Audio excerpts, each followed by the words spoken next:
What the heck happened last week?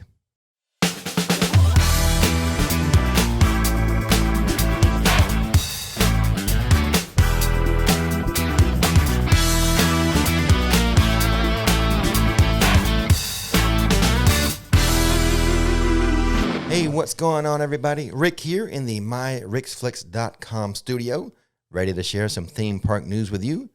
Let's get started. We will start with the obvious, something I've already covered as it was happening, so this will be brief. Hurricane Ian came. The theme parks closed down. Hurricane Ian left, and the theme parks reopened. I have been inside the theme parks since they have reopened. Everything is pretty much back to normal, including all the Halloween events. Disney's Epcot is celebrating its 40th anniversary starting yesterday, October 1st, and that Epcot 40 merchandise is high in demand. There were people waiting in line to purchase it for up to 4 hours. If you are wanting some of those sweet, coveted items, Epcot 40th anniversary merchandise is available online at shopdisney.com. I will leave an affiliate link so you can buy some. Epcot will also be offering multiple food items in celebration of its 40th. For select days surrounding the anniversary, various locations will be serving up eats and sips, honoring 40 years of fun and flavors. So let me sum that up for you. Food and merch. Food and merch. Sticking with Epcot, its holiday show, the Candlelight processional, has revealed the list of its celebrity narrators. The Candlelight processional features a celebrity narrator, mass choir, and live orchestra.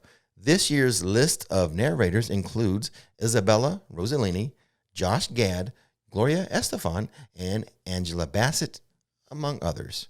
The processional is part of Epcot's International Festival of the Holidays, which returns November 25th.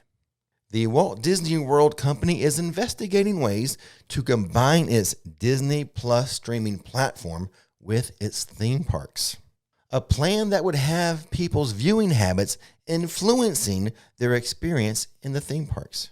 The bold plan is part of what Disney's CEO Bob Chapek has called next-gen storytelling, with Disney Plus becoming a platform for consumer engagement with the Walt Disney World Company, not just a movie service platform. This was the statement given after a question about Disney's plan to launch an Amazon Prime type membership. Disney Plus launched in 2019. In August, Disney reported that the streaming platform had more than 152 million subscribers worldwide. Now, I do not know how they account for those subscribers. I am a subscriber to Disney Plus. I signed up with a bundle. So I get Disney Plus, get ESPN Plus, and Hulu. So I don't know if they count me 3 times or once, but they say they have 152 million subscribers. Now, Disney will launch an ad-supported version of Disney Plus. Right now, there's no ads, but they will launch a version that has ads, as well as they're going to raise prices across all of its subscription tiers for Disney Plus. Hey, let's switch gears and talk about some Universal Orlando news, as it has added a new street show to its entertainment lineup. It's a Latin-inspired street show called Vamos. It's a high-energy Latin dance experience. The 12-minute show is scheduled for daily performances in the New York area of the theme park, Universal Studios Florida, not Islands of Adventure.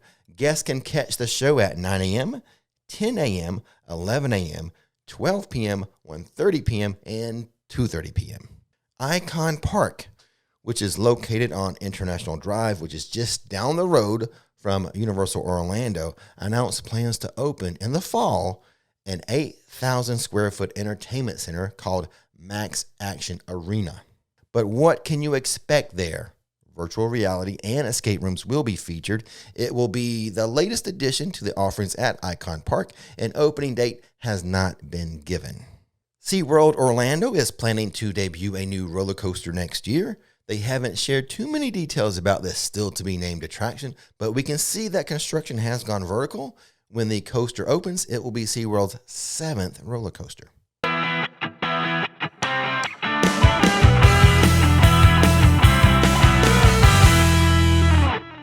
Yes, we do have a road trip update. It is road trip season, And we have posted a new road trip video on our second channel, Rix Road Trips. It was a super fun time at Sir Henry's Haunted Trail. There is a link to that video in the description box. It was so fun. It sort of reminded me of my teenage years before we had things like Halloween Horror Nights. It's a really good haunt. Check out the video and subscribe to Rix Road Trips. Again, links are in the description box. And we do have just a few shout outs this week. A couple of executive producers have joined the family, Colin Holder and Nate Stagger, and a new producer in Don Karpoff. Thanks for joining the team, everybody. Supporting on Patreon or channel memberships. Links for that also in the description box. Hashtag free Nikki. And now it's time for questions and answers. And I will warn you, I have been considering removing this segment from the weekly roundup. As I look at my my analytics, it seems like the viewing really tails off when I get to questions and answers. So let's see how it goes here. We've got Mia. Hey, Rick and Nikki. I'm coming to Orlando in mid-December from England. I was wondering, will we need to bring our woolies, hat, scarves, gloves, or will we be okay in shorts and a t-shirt all the best? You guys will probably be okay in shorts and a t-shirt, as I am a Florida boy, born and raised here, so this is all I know. And even I pretty much stay in shorts year-round. I think there were 3 days last year that I wore jeans into a theme park. And then I don't even have like a heavy jacket. I have some like light hoodies, and I do have a heavy hoodie that I wear when it's like really cold. But unless a cold front gets all the way down here from the north, the mid-December is usually pretty mild. Like I said, it all depends if that cold front reaches all the way down here to Orlando, if we're going to have like really cold days. And even then, it's like 1 day, maybe 2. So I think you'll be okay. But if you're not, Universal sells stuff. Buy their hoodies. Buy their jackets. But I think you'll be okay. Question number 2 is from Josh. Says, hey, Rick, I am visiting Universal Sunday, October 30th through Thursday, November 3rd. I am not planning on going to HHN. Do you think I'll need express pass during the day? I will be traveling by myself. For that time frame, I'm going to say my first thought is no, you would not need express passes. You're traveling by yourself. You can utilize the single rider lines for one thing. But if you do, now I recommend just coming and give it a feel.